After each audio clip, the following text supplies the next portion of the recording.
Hello UPSC aspirants, आप सभी का बहुत में तो बात करें 5 मिनट सीरीज में टॉपिक नंबर 2 की। जैसा कि आप सभी को बताया गया था कि कुल मिला के 200 टॉपिक आपको कराए जाएंगे आपके यूपीएससी आईएएस प्रीलिम्स के रिलेटेड। इन 200 टॉपिक्स में लगभग जो हमारा टारगेट है वो 15 से 20 क्वेश्चन है जो आपके एग्जाम में सीधे-सीधे मिले। ठीक है? तो चलिए इसी तरह से टॉपिक नंबर 2 की शुरुआत करते हैं। टॉपिक नंबर 2 जो हमारा है वो है माइरा। इसका मतलब हो गया millet international initiative for research and awareness. देखिए, भारत सरकार इसको लेके बहुत ज़्यादा उत्साहित है और लगातार ये खबरों में बना हुआ है पिछले 1 साल से, तो इसलिए काफ़ी इम्पोर्टेंट हो जाता है। यहाँ तक कि मैं आपको बताऊँ कि जो हमारी संसद है, संसद में भी जो खाने परोसे गए थे, वो मिलेट डे पे ही परोसे गए थे। खासकर ये मिलेट मतलब होता है बाजरा, है ना? जो बाजरा की जो किस्में होती हैं, उनको हम लोग मिलेट कहते हैं, तो उनके खाने परोसे गए थे। तो इतना खास इम्पोर्टेंस है इस साल इस मिलेट का, इस वजह से ये काफ़ी इम्पोर्टेंट और बहुत ही रिच कंटेंट हो जाता है हमारे एग्ज़ाम के लिए। क्या लिखा है? इसका जो एम है, जो ये अवेयरनेस प्रोग्राम लाया गया है, इसका एम क्या है? इसका एम है कि जो भी मिलेट रिसर्च ऑर्गनाइज़ेशन है अक्रॉस द वर्ल्ड, वो सपोर्ट करें इस मिलेट कॉप्स को, ठीक है? उनको कनेक्ट किया जाए, वो सपोर्ट करें। यहाँ तक कि जो यूनाइटेड नेशन है, उसने भी डिक्लेयर कर दिया है 2023 को as a international year of millets, ठीक है? ध्यान रखना इस बात को। तो संयुक्त राष्ट्र ने क्या किया है 2023 को बाजरा के लिए अंतर्राष्ट्रीय वर्ष के रूप में घोषित किया है। ठीक है? आगे ध्यान रखना भारत को बाजरा के लिए वैश्विक केंद्र बनाने की केंद्र की योजना के रूप में अनुरूपित है। रीज़न क्या हुआ था कि जो हमारे मोदी प्राइम मिनिस्टर मोदी जी हैं, उन्होंने क्या किया था यूएन में जाके यूएन के जो प्रेसिडेंट है उनसे मिला था और ये बात उनसे कही थी, तो वहाँ से ये बात उठ के आई है। ठीक है? और ध्यान रखना इस बात चलिए अब आगे बात करते हैं मायरा के एम के बारे में। इसका जो एम है वो है अवेयरनेस फैलाना, raise the awareness and importance of the production and consumption of the millet as a global level, है ना? कि जो मिलेट है अगर उसको हम कंज़्यूम करते हैं, उसका प्रोडक्शन करते हैं, तो ग्लोबल लेवल पे उससे क्या फ़ायदा हमें मिल सकता है, ठीक है? उसको हम कैसे फैलाएँगे ध्यान रखना कॉन्फ्रेंसेस के थ्रू या क्रिएटिंग कनेक्शंस, हम कनेक्शंस बनाएँगे जिससे क्या हो पाए मिलेट पे रिसर्च हो पाए, ऑर्गेनाइज़ेशंस जितने हैं, वहाँ पे रिसर्च हो पाए पूरी दुनिया में। और लोगों को पता चल पाए कि यह कितना महत्वपूर्ण फसल है हमारे जीवन के लिए।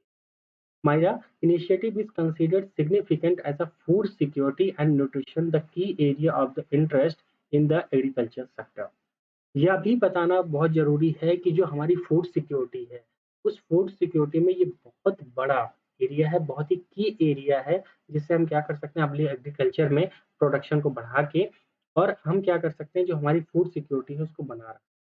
क्योंकि सभी आप सभी को पता है कि इंडिया जो है वो प्रेसिडेंसी कर रहा है किसका जी-20 का 2023 में। तो यहाँ पे भारत ने जी-20 में मुख्य रूप से बाजरे को की जो फसलें हैं, उसको बहुत तेज़ी से आगे बढ़ाने की बात ठीक है? इतनी बात आपको ध्यान रखनी चलिए आगे बात करते हैं।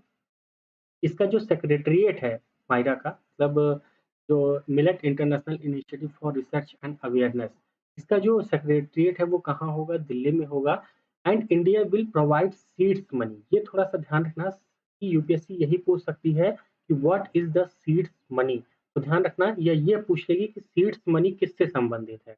तो भैया किससे संबंधित है? ध्यान रखना मायरा से, ठीक है?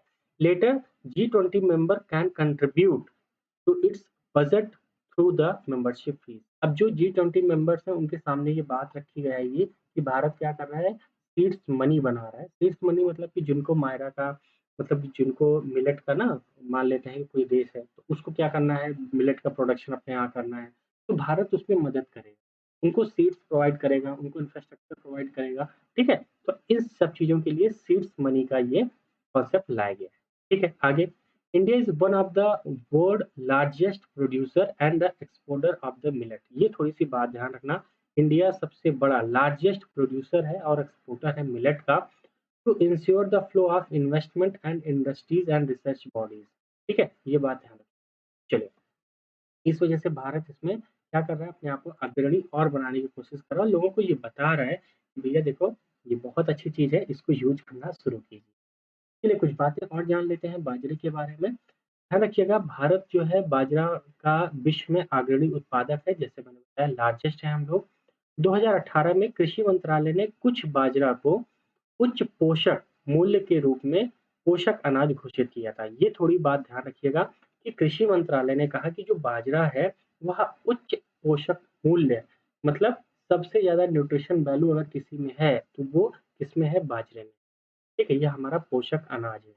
एक बात और ध्यान रखिएगा कि जो बाजरे की खेती है, वो जलवायु के अनुकूल है। मतलब उसमें जलवायु परिवर्तन से संबंधित कोई एक तरह से नेगेटिव पॉइंट नहीं है। क्यों? क्योंकि ये चावल जैसी जो फसलें हैं, जो उसकी तुलना में बहुत कम पानी की खपत लेता है, मतलब पानी कम लगता है और जो ग्रीन हाउस गैसेज़ हैं, उनका एमिशन भी कम करता है।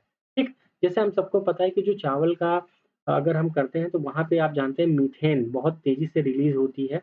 लेकिन अगर हम बात करें बाजरे की, तो वहाँ पे मीथेन उतनी ज़्यादा उत्सर्जित नहीं होती है, उतनी ज़्यादा एमिट नहीं होती। आगे बात करें कि सबसे लोकप्रिय बाजरा किस्म जो है, उसमें बाजरा है, जैसे कई सारे बाजरा हैं, इसके बारे में बात करेंगे, लेकिन सबसे ज़्यादा जो बाजरे की रोटी अपने यहाँ खाई जाती है, वो सबसे ज़्यादा लोकप्रिय है।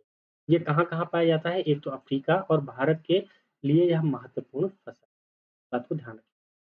अगली बात, अन्य फसल में जैसे फिंगर मिलेट, कोसो मिलेट या फॉक्सटेल मिलेट शामिल है। तो यूपीएससी यहाँ से क्वेश्चन बना सकती है कि फिंगर, पोर्शो या फॉक्सटेल ये किस फसल से संबंधित है या ये किस फसल के नाम हैं? तो ध्यान रखना कि जो फिंगर हो गया या पोर्शो हो गया या फॉक्सटेल हो गया, ये सब क्या है? मिलेट मतलब बाजरे का ही क्या है भैया? प्रकार है। ठीक है? तो ये बातें हमें क्या करनी है? ध्यान में रखना है और मायरा इसकी इनिशिएटिव और आप भी क्या करिए इसकी अवेयरनेस को फैलाते रहिए। इसी के साथ यह सेशन खत्म हुआ। अगले सेशन में फिर हम फिर से मिलेंगे। तब तक के लिए आप सभी का बहुत-बहुत धन्यवाद। पढ़ते रहिए, एन्जॉय करते रहिए। बाय।